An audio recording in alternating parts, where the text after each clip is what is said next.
رب اشرح لي صدري ويسر لي أمري واحلل عقدة من لساني يفقه قولي رب اشرح لي صدري ويسر لي أمري.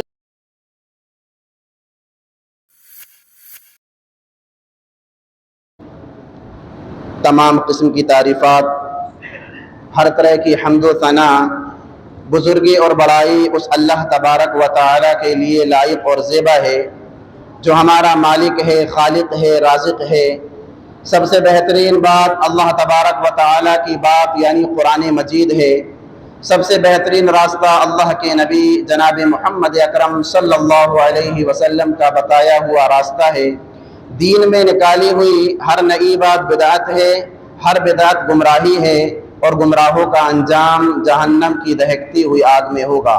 اس کے بعد بے شمار درود و سلام ہوں اس ہستی اقدس و مقدس پر جن کا نام نامی اسم گرامی محمد اکرم صلی اللہ علیہ وسلم ہے۔ محترم حضرات، نوجوان ساتھیوں، عزیز بچوں، میری آواز کو سننے والی پردہ نشین ماؤں اور بہنوں، آج کے اس خطبہ جمعہ میں انشاءاللہ ہم اور آپ حضرت عمر بن خطاب رضی اللہ عنہ کی زندگی کا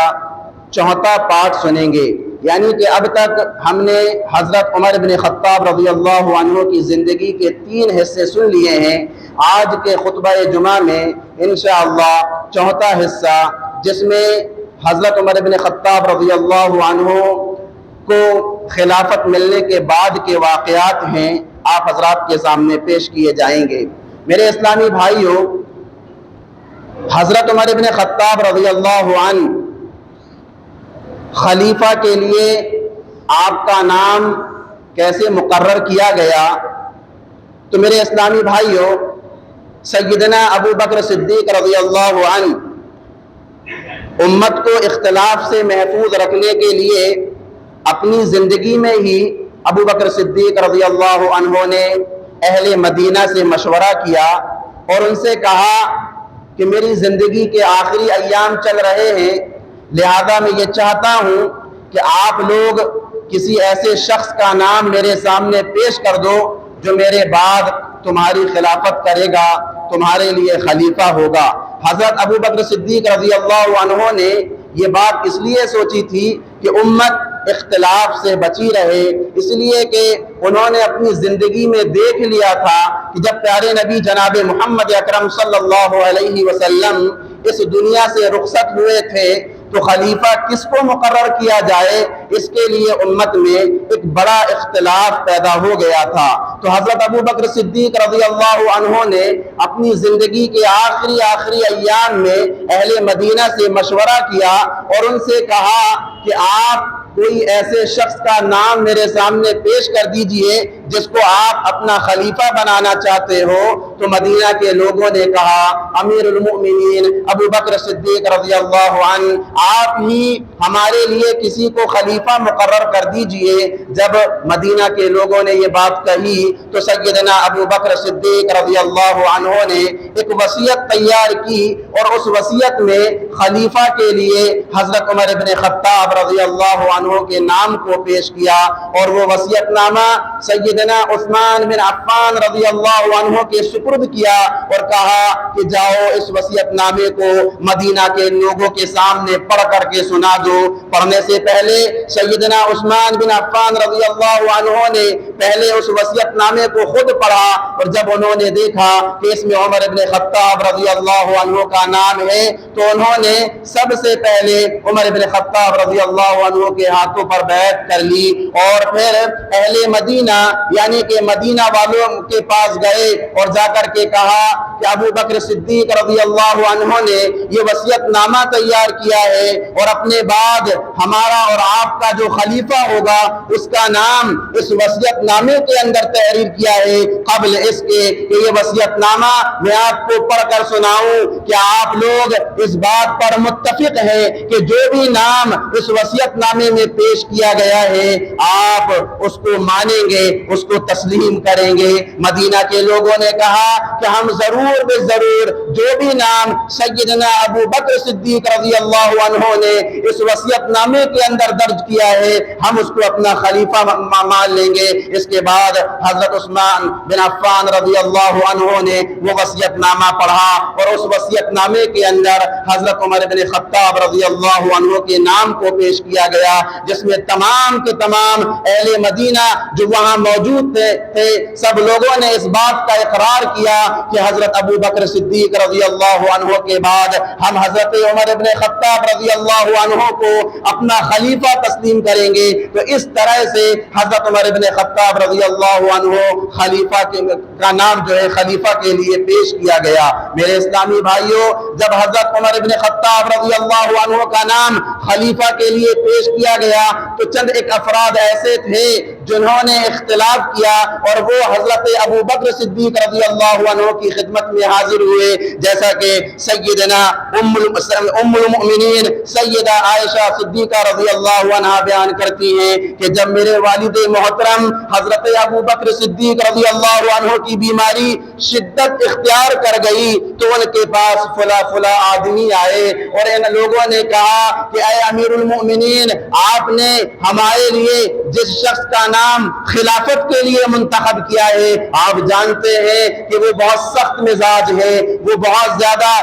سخت مزاج ہے, تھوڑی تھوڑی باتوں میں چھوٹی چھوٹی باتوں پر ان کو غصہ آ جاتا ہے. اے امیر المؤمنین, جب آپ اللہ رب العالمین سے ملاقات کریں گے تو اس وقت آپ رب کو کیا جواب دیں گے؟ حضرت ابو بکر صدیق رضی اللہ عنہ نے جب ان لوگوں کا اعتراض سنا تو حضرت ابو بکر صدیق رضی اللہ عنہ نے کہا کہ مجھے اٹھا کر بٹھایا جائے. جب انہیں اٹھا کر بٹھایا گیا تو حضرت ابو بکر صدیق رضی اللہ عنہ نے کہا اب اللہ ترہبونی اقول استخلفت علیہم خیرہم, کہ اے لوگو تم مجھے اللہ رب العالمین کے نام کا حوالہ دے کر ڈرا رہے ہو کہ کل جب میں قیامت کے روز اللہ تبارک و تعالی سے ملاقات کروں گا اور جب مجھ سے پوچھا جائے گا تو میں ان کو کیا جواب دوں گا؟ سنو, جب اللہ رب العالمین مجھ سے سوال کرے گا کہ اے ابو بکر تم نے اپنے بعد عمر بن خطاب کو خلافت کے لیے کیوں منتخب کیا, تو اللہ رب العالمین کے سامنے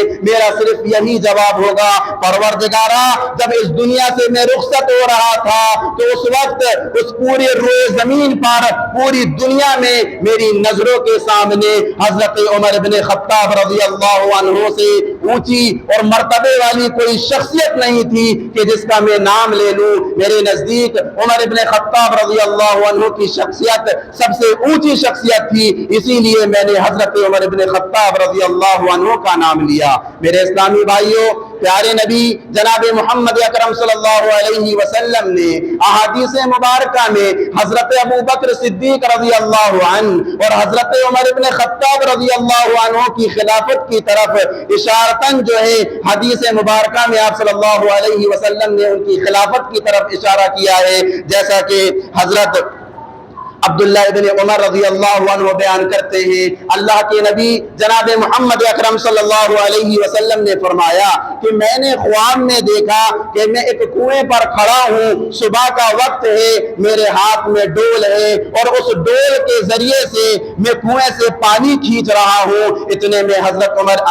ابو بکر صدیق رضی اللہ عنہ آتے ہیں اور وہ میرے ہاتھ سے اس ڈول کو لے لیتے ہیں اور ایک یا دو ڈول کھینچ ہی پاتے ہیں, وہ تھک جاتے ہیں اور ان کے ڈول کے کھینچنے میں بہت زیادہ کمزوری تھی. اللہ رب العالمین حضرت ابو بکر صدیق رضی اللہ عنہ کی مغفرت فرمائے. اس کے بعد حضرت محمد صلی اللہ علیہ وسلم نے کہا کہ خواب کی حالت میں حضرت عمر بن خطاب رضی اللہ عنہ میرے پاس آئے اور انہوں نے وہ ڈول مجھ سے لے لیا اور جیسے ہی وہ ڈول ان کے ہاتھوں میں گیا وہ ڈول بڑا ہو گیا اور حضرت عمر بن خطاب رضی اللہ عنہ ڈول پر ڈول کھینچتے گئے، ڈول پر ڈول کھینچتے گئے۔ اللہ کے نبی جناب محمد اکرم صلی اللہ علیہ وسلم نے فرمایا کہ میں نے اتنا زیادہ شہزور اور باصلاحیت شخص کسی کو نہیں دیکھا کہ وہ ڈول پر ڈول کھینچے جا رہا ہے اور لوگ سیراب ہو رہے ہیں۔ اور جب لوگ پوری طرح سے سیراب ہو چکے تو حضرت عمر بن خطاب رضی اللہ عنہ نے اپنے اونٹوں کو، اپنے جانوروں کو سیراب کیا اور ان کو باڑوں میں باندھ دیا۔ میرے اسلامی بھائیوں، اس حدیث مبارکہ میں صاف اور واضح طور پر یہ اشارہ مل رہا ہے کہ پیارے نبی جناب محمد اکرم صلی اللہ علیہ وسلم کے بعد اس امت کی باغ ڈور سنبھالنے والی شخصیت حضرت ابو بکر صدیق رضی اللہ عنہ کی شخصیت ہے اور حضرت عمر بن خطاب رضی اللہ عنہ کی شخصیت ہے۔ اسی طرح سے ترمذی کی ایک اور حدیث ہے، حضرت حذیفہ رضی اللہ عنہ بیان کرتے ہیں کہ ہم لوگ پیارے نبی جناب محمد اکرم صلی اللہ علیہ وسلم کی مجلس میں بیٹھے ہوئے تھے۔ اللہ کے نبی جناب محمد اکرم صلی اللہ علیہ وسلم نے فرمایا انی لا ادری ما بقائی فیکم، کہ لوگوں مجھے نہیں معلوم کہ میں تمہارے درمیان اور کتنا زندہ رہوں گا، لہذا جب میرا انتقال ہو جائے فاقتدوا بالذین من بعدی واشار الی ابی بکر وعمر، جب میرا انتقال ہو جائے تو تم میرے بعد ان دونوں کی اقتدا کرنا۔ اور پھر پیارے نبی جناب محمد اکرم صلی اللہ علیہ وسلم نے حضرت ابو بکر صدیق رضی اللہ عنہ کی طرف اشارہ کیا، حضرت عمر بن خطاب رضی اللہ عنہ کی طرف اشارہ کیا۔ تو میرے اسلامی بھائیوں، پتہ یہ چلا کہ پیارے نبی جناب محمد اکرم صلی اللہ علیہ وسلم نے اپنی زندگی میں ہی اپنے بعد خلافت کا حق کس کو ملے گا اس کا اشارہ حدیث مبارکہ میں کر دیا تھا۔ بہرحال حضرت عمر بن خطاب رضی اللہ عنہ جب خلیفہ مقرر کر دیے گئے، حضرت ابو بکر صدیق رضی اللہ عنہ اس دنیا سے رخصت ہو گئے، تو خلیفہ بننے کے بعد عمر بن خطاب رضی اللہ عنہ نے ایسی مثالی حکومت قائم کی، ایسی مثالی خلافت قائم کی کہ آج بھی دنیا کے لوگ حضرت عمر بن خطاب رضی اللہ عنہ کی حکومت اور خلافت کی مثالیں بیان کرتے ہیں۔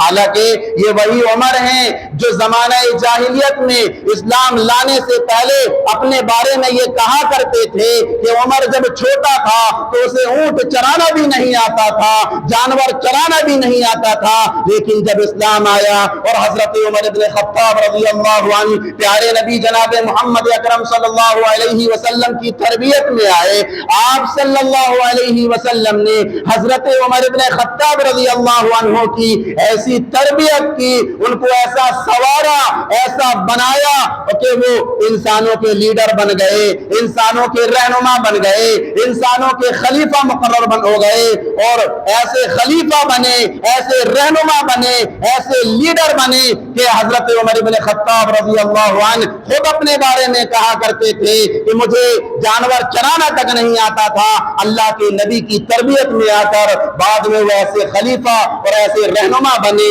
کہ اپنے تو اپنے غیر بھی حضرت عمر بن خطاب رضی اللہ عنہ کی حکومت کی مثالیں بیان کرتے ہیں۔ میرے اسلامی بھائیوں، حضرت عمر بن خطاب رضی اللہ عنہ نے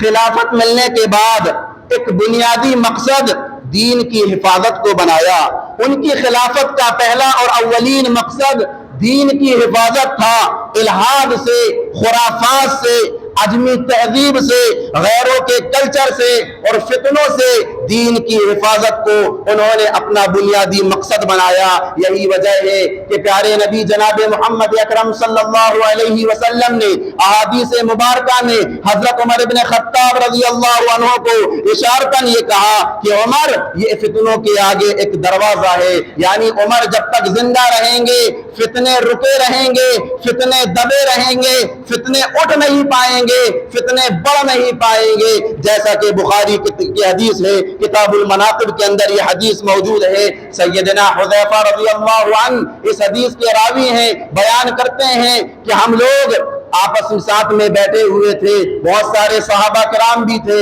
وہاں، حضرت عمر بن خطاب رضی اللہ عنہ بھی موجود تھے۔ حضرت عمر بن خطاب رضی اللہ عنہ نے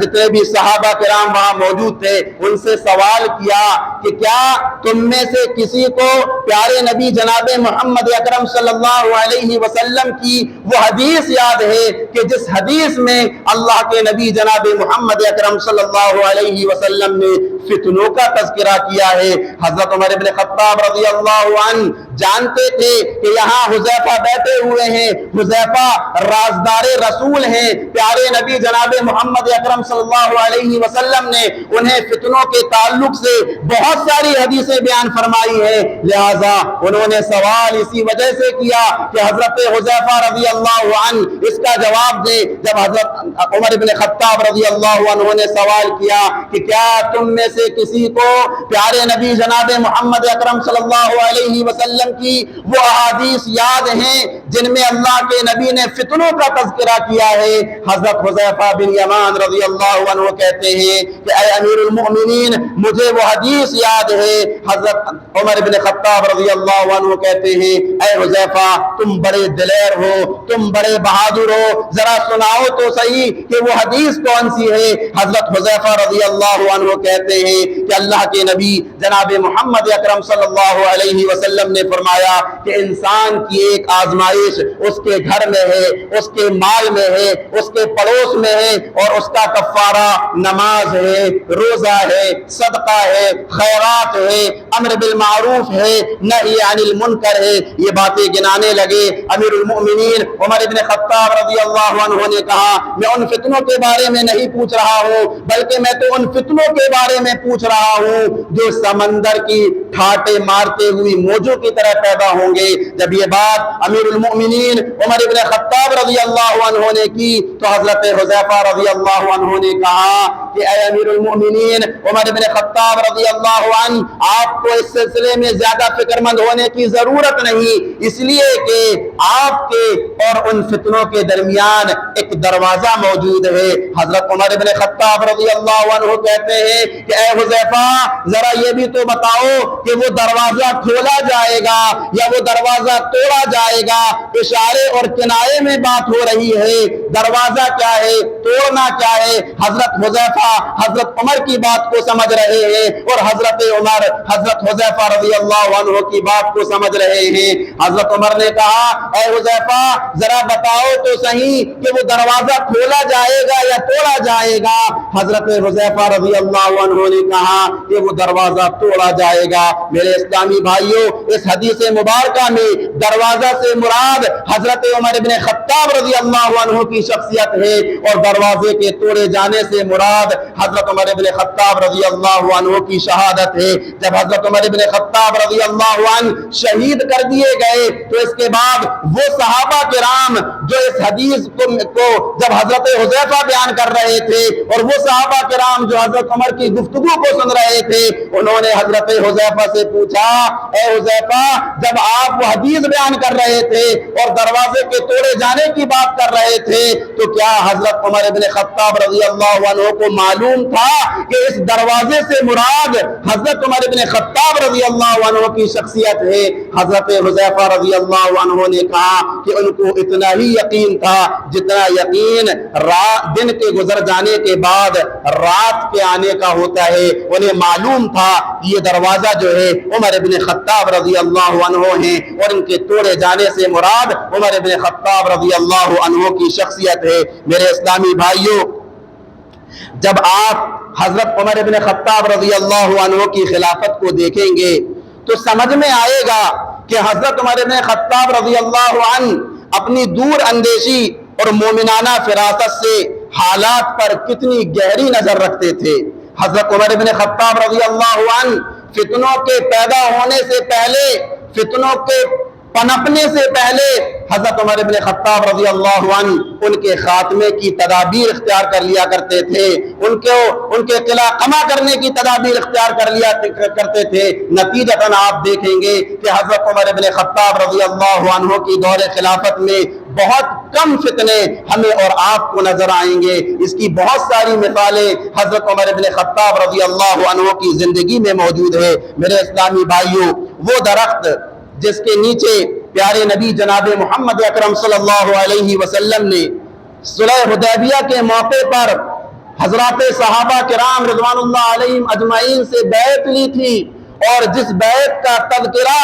اللہ تبارک و تعالی نے، اور جس درخت کا تذکرہ اللہ تبارک و تعالی نے قرآن مجید میں سورۃ الفتح کے اندر کیا ہے کہ لقد رضی اللہ عن المؤمنین اذ یبایعونک تحت الشجرہ۔ اے پیغمبر، یہ صحابہ کرام جو آپ کے ہاتھوں میں ایک پیڑ کے نیچے بیعت کر رہے ہیں، اللہ رب العالمین ان سے راضی ہو گیا۔ میرے اسلامی بھائیوں، عہد نبوت کے بعد حضرت عمر بن خطاب رضی اللہ عنہ کے دور خلافت میں کچھ لوگ ایسے تھے کہ جو لوگ جب مکہ سے مدینہ کو جایا کرتے تھے یا مدینہ سے مکہ کے لیے جایا کرتے تھے تو راستے میں یہ درخت ملا کرتا تھا، اس درخت کے پاس جایا کرتے تھے، وہاں رکا کرتے تھے اس سوچ کے ساتھ، اس نیت کے ساتھ کہ یہ وہ درخت ہے کہ جس درخت کا تذکرہ اللہ تبارک و تعالی نے قرآن مجید کے اندر کیا ہے، یہ وہ درخت ہے کہ جس درخت کے نیچے پیارے نبی جناب محمد اکرم صلی اللہ علیہ وسلم کے ہاتھوں پر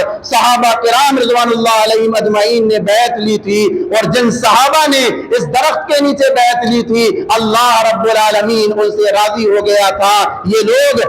جب مکہ سے مدینہ جاتے یا مدینہ سے مکہ کی جانب آتے تو اس درخت کے پاس جایا کرتے تھے اور وہاں رک کر 2 رکعت نماز پڑھا کرتے تھے۔ حضرت عمر بن خطاب رضی اللہ عنہ نے دیکھا اور اپنی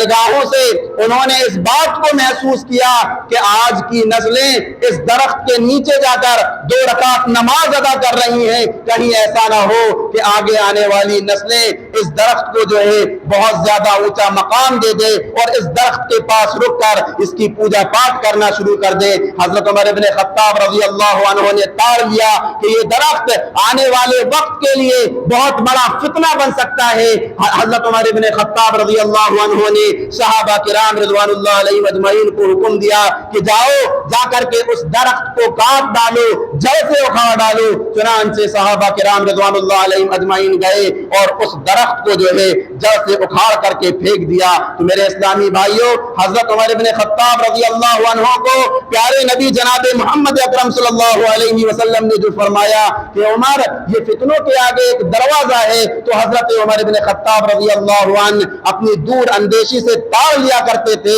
کہ کہاں سے فتنہ پنپنے والا ہے، کہاں سے فتنہ پیدا ہونے والا ہے، لہذا فتنوں کے پنپنے سے پہلے، فتنوں کے پیدا ہونے سے پہلے ان فتنوں کو ختم کرنے کی عملی تدبیر اختیار کر لیا کرتے تھے۔ میرے اسلامی بھائیوں، حضرت عمر بن خطاب رضی اللہ عنہ کی دور خلافت میں کچھ کبار صحابہ تھے، بڑے بڑے صحابہ کرام جن کو حضرت عمر بن خطاب رضی اللہ عنہ مدینہ المنورہ سے باہر نکلنے کی اجازت نہیں دیتے تھے۔ وہ چاہتے تھے کہ ہم جنگوں میں شریک ہوں، وہ چاہتے تھے کہ ہم جہاد کریں، وہ چاہتے تھے کہ ہم اللہ کے راستے میں لڑیں، لیکن حضرت عمر بن خطاب رضی اللہ عنہ ان کو مدینے سے نکلنے کی اجازت نہیں دیتے تھے، اور وہ کہتے تھے کہ آپ وہ لوگ ہو کہ جنہوں نے نبی کریم صلی اللہ علیہ وسلم کی رفاقت حاصل کی ہے، ان کے ساتھ قدم سے قدم ملا کر نماز پڑھی ہے، لہذا اب آپ کو جو ہے مدینہ سے باہر نکلنے کی ضرورت نہیں۔ آپ نے پیارے نبی کی رفاقت میں رہ کر جو نیکیاں حاصل کی ہیں، جو اجر و ثواب حاصل کیا ہے، یہی نیکیاں، یہی اجر و ثواب آخرت میں تمہاری کامیابی کے لیے کافی ہے۔ اہل علم لکھتے ہیں، کہتے ہیں کہ آخر کیا وجہ تھی، وہ کون سا سبب تھا کہ جن سبب کی بنیاد پر حضرت عمر بن خطاب رضی اللہ عنہ ان بڑے بڑے صحابہ کرام رضوان اللہ علیہم اجمعین کو مدینہ المنورہ سے باہر نکلنے نہیں دیتے تھے، تو اہل علم کہتے ہیں کہ اس کے 2 بنیادی سبب تھے۔ حضرت عمر بن خطاب رضی اللہ عنہ کا دور فتوحات کا دور تھا، اور جو ہے آئے دن جو ہے شہر پر شہر فتح ہو رہے تھے، ملک پر ملک فتح ہو رہے تھے، نئے نئے چیلنجز جو ہے حضرت عمر بن خطاب رضی اللہ عنہ کے سامنے آیا کرتے تھے۔ تو ایک بنیادی سبب یہ بتایا جاتا ہے کہ مشورے کے لیے حضرت عمر بن خطاب رضی اللہ عنہ انہیں مدینہ المنورہ سے باہر نکلنے کی اجازت نہیں دیا کرتے کرتے تھے۔ اور دوسری اہم بنیادی سبب یہ بتائی جاتی ہے کہ آئے دن جو ہے شہر فتح ہو رہے تھے، ملک پر ملک فتح ہو رہے تھے، اور لوگ جو ہے اسلام میں نئے نئے داخل ہو رہے تھے۔ لہذا اسلام میں نئے نئے داخل ہونے کی وجہ سے ان کے اندر علم کی کمی تھی۔ حضرت عمر بن خطاب رضی اللہ عنہ کی نگاہوں نے جو ہے یہ اندازہ لگا لیا، ان کی دور اندیشی نے یہ سمجھ لیا کہ یہ صحابہ کرام، بڑے بڑے صحابہ کرام اگر مدینہ المنورہ سے نکل کر ان علاقوں میں چلے جائیں گے، ان بستیوں میں چلے جائیں گے جہاں لوگ نئے نئے اسلام میں داخل ہوئے ہیں، تو کہیں ایسا نہ ہو کہ صحابہ کی تعظیم میں وہ لوگ غلو کر کے شخصیت پرستی کے فتنے میں مبتلا ہو جائیں۔ اسی لیے حضرت عمر بن خطاب رضی اللہ عنہ ان بڑے بڑے صحابہ کو، کبار صحابہ کو مدینہ المنورہ میں روک کر رکھا کرتے تھے۔ اسی طرح سے میرے اسلامی بھائیوں، حضرت عمر بن خطاب رضی اللہ عنہ کے زمانے کی فتوحات میں حضرت خالد بن ولید رضی اللہ عنہ کا بڑا کردار تھا۔ حضرت خالد بن ولید رضی اللہ عنہ یہ کون ہے؟ حضرت خالد بن ولید رضی اللہ عنہ یہ وہ سپہ سالار ہیں کہ اسلام قبول کرنے سے پہلے بھی اور اسلام لانے کے بعد بھی یہ جس فوج کے کمانڈر بن کر جس جگہ لڑائی کرنے کے لیے جاتے تھے وہاں سے کبھی ہار کر واپس نہیں آتے تھے، ہمیشہ جیت حاصل کر کے آیا کرتے تھے۔ حضرت عمر بن خطاب رضی اللہ عنہ کی زمانہ خلافت کی بات ہے، حضرت خالد بن ولید رضی اللہ عنہ اپنی بہادری کے جوہر دکھا رہے تھے، اور ان کی قیادت میں، ان کی کمانڈنگ میں اسلامی لشکر شہر پر شہر فتح کر رہا تھا، ملک پر ملک فتح کر رہا تھا، ہر چار جانب سے فتوحات کی خبریں آ رہی تھی، اور حضرت خالد بن ولید رضی اللہ عنہ جو ہے شہر پر شہر فتح کرتے ہوئے آگے بڑھتے چلے جا رہے تھے۔ اچانک کیا ہوتا ہے؟ اچانک یہ ہوتا ہے کہ حضرت عمر بن خطاب رضی اللہ عنہ کا ایک خط حضرت خالد بن ولید رضی اللہ عنہ کے نام سے پہنچتا ہے، جس میں لکھا ہوتا ہے کہ اے خالد بن ولید، تمہیں کمانڈر کی جو ہے مرتبے سے ہٹا کر کے تم اس سے معزول کیا جاتا ہے، اور تمہاری جگہ حضرت ابو عبیدہ بن جراح رضی اللہ عنہ کو کمانڈر بنایا جاتا ہے۔ جب یہ فیصلہ حضرت عمر بن خطاب رضی اللہ عنہ کی جانب سے آیا تو لوگ حیران ہو گئے، انہیں سمجھ میں نہیں آ رہا تھا کہ آخر حضرت عمر بن خطاب رضی اللہ عنہ نے یہ فیصلہ کیسے لے لیا۔ حضرت خالد بن ولید رضی اللہ عنہ جن کی کمانڈنگ میں، جن کی قیادت میں لوگ اسلامی لشکر جو ہے شہر پر شہر فتح کر رہا ہے، ملک پر ملک کو فتح کر رہا ہے، اور حضرت عمر بن خطاب رضی اللہ عنہ ان کو معزول کر کے ایک دوسرے شخص کو امیر مقرر کر دیتے ہیں۔ اہل علم کہتے ہیں کہ اس کی سب سے بنیادی سبب یہ ہے کہ حضرت عمر بن خطاب رضی اللہ عنہ کی نگاہوں نے اس بات کو تاڑ لیا تھا، انہیں یہ اندیشہ لاحق ہو گیا تھا، اور انہیں یہ محسوس ہونے لگا تھا کہ مسلمانوں کو جو فتوحات مل رہی ہیں کہیں ایسا نہ ہو کہ لوگ یہ سمجھنے لگیں کہ مسلمانوں کو جو فتوحات مل رہی ہیں، شہر پر شہر فتح ہو رہے ہیں، ملک پر ملک فتح ہو رہے ہیں، یہ حضرت خالد بن ولید رضی اللہ عنہ کی ذہانت، ان کی چالاکی اور جنگی فنون میں مہارت کی وجہ سے ہو رہا ہے۔ لہذا حضرت عمر بن خطاب رضی اللہ عنہ نے مسلمانوں کو سبق پڑھانے کے لیے حضرت خالد بن ولید رضی اللہ عنہ کو معزول کر کے ان کی جگہ ابو عبیدہ بن جراح رضی اللہ عنہ کو خلیفہ مقرر کیا، اور یہ بتایا کہ دیکھو یہ جو عروج ہمیں مل رہا ہے، یہ فتوحات جو ہمیں مل رہی ہیں، شہر پر شہر جو فتح ہو رہے ہیں، یہ اللہ رب العالمین کی تائید اور اس کی نصرت کی وجہ سے ہو رہا ہے۔ اللہ کی تائید، اللہ کی نصرت اگر ہمارے ساتھ شامل حال نہیں ہے تو کسی کی عقل، کسی کی ذہانت، کسی کی جنگی فنون میں مہارت اس کے کام نہیں آ سکتی۔ یہ اسلامی لشکر پہ جو فتوحات مل رہی ہیں یہ اللہ رب العالمین کی تائید اور اس کی نصرت کی وجہ سے مل رہی ہیں۔ اسی طرح سے میرے اسلامی بھائیوں، حضرت عمر بن خطاب رضی اللہ عنہ کے دور خلافت میں ایک شخص تھا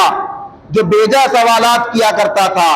بہت زیادہ سوال کرتا تھا، ایک سوال ختم نہیں ہوا کہ دوسرا سوال اس کے پاس تیار رہتا تھا، اور وہ قرآن مجید کی خاص طور سے ان متشابہ آیتوں کے تعلق سے سوال کیا کرتا تھا کہ جن کا علم صرف اللہ رب العالمین کے پاس ہے۔ اور آپ جانتے ہیں کہ اللہ تبارک و تعالی نے قرآن مجید میں ان متشابہ آیتوں کے بارے میں بیان فرمایا کہ اے میرے بندو ان متشابہ آیتوں کے پیچھے نہ پڑو، ان کے معنی اور مفاہیم کو سمجھنے کی کوشش نہ کرو، اس لیے کہ اس کا علم تو صرف اور صرف اللہ رب العالمین کے پاس ہے۔ متشابہ آیتیں کون سی ہیں؟ جیسے کہ قرآن مجید میں اللہ رب العالمین نے عرش کا ذکر کیا، اب ہمیں مان لینا ہے کہ ساتویں آسمان کے اوپر عرش ہے، اب ہمیں یہاں غور و خوض نہیں کرنا ہے کہ عرش کتنا بڑا ہے، چوڑا ہے، چھوٹا ہے، بڑا ہے، یہ غور و خوض نہیں کرنا ہے۔ اسی طرح سے قرآن مجید میں الف لام میم اس کا معنی کیا ہے، اس کا مطلب کیا ہے، کسی بھی سلف صالحین کی تفسیر میں موجود نہیں، کسی بھی مفسر کی تفسیر میں موجود نہیں، اور ہر مفسرین کرام نے اس کے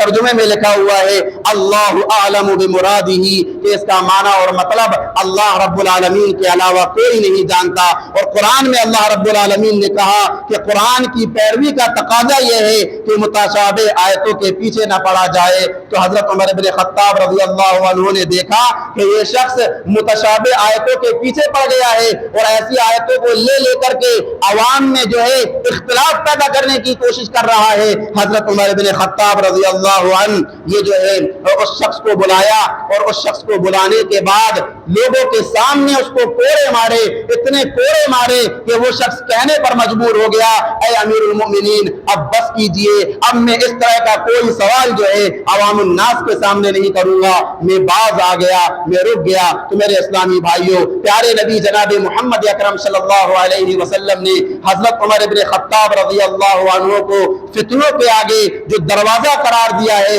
اس کی وجہ یہی ہے کہ حضرت عمر بن خطاب رضی اللہ عنہ اتنے دور اندیش تھے، ان کی مومنانہ فراست اتنی گہری تھی کہ فتنوں کے پیدا ہونے سے پہلے، فتنوں کے پنپنے سے پہلے وہ تاڑ لیا کرتے تھے کہ فتنہ یہاں سے پیدا ہو سکتا ہے، لہذا فتنوں کے پیدا ہونے سے پہلے ہی حضرت عمر بن خطاب رضی اللہ عنہ اس کا قلعہ قمع کر دیا کرتے تھے، اس کو ختم کر دیا کرتے تھے۔ نتیجتاً آپ دیکھیں گے کہ حضرت عمر بن خطاب رضی اللہ عنہ کی زندگی میں کوئی فتنے ہمیں نظر نہیں آئیں گے، بہت کم، الا ماشاء اللہ۔ تو میرے اسلامی بھائیوں، یہ حضرت عمر بن خطاب رضی اللہ عنہ کی زندگی کا وہ حصہ ہے جو خلافت ملنے کے بعد کا ہے، اور وقت مکمل ہو گیا، باقی باتیں انشاءاللہ آئندہ خطبہ جمعہ میں آپ حضرات کے سامنے پیش کی جائیں گی۔ اللہ تبارک و تعالیٰ سے دعا ہے الہ العالمین ہم تمام کے تمام مسلمانوں کو صحابہ کرام رضوان اللہ علیہم اجمعین کی زندگی کو پڑھنے والا بنا، الہ العالمین ہم تمام کے تمام مسلمانوں کو